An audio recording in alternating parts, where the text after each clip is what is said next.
मोहतरम नाजरीन, आर्मीनिया और अज़रबैजान के दरमियान फिर जंग शुरू हो गई और रूस का फ़ौजी हेलीकॉप्टर आर्मीनिया में अज़रबैजान के सर्दी इलाके में मारा गया।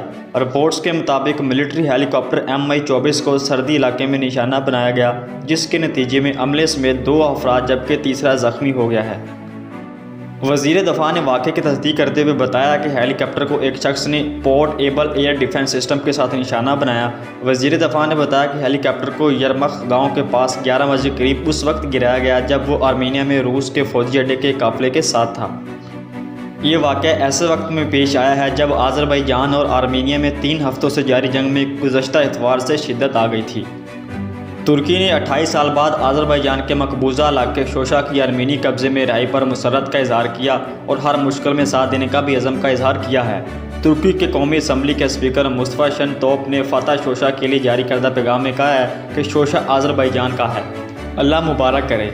शनतोप ने बयान में अज़रबैजान के सदर इल्हाम अलीव के इस बयान की भी याद दहानी कराई जिसमें उन्होंने कहा कि 28 साल बाद शोशा में अजान की आवाज़ गूंजेगी।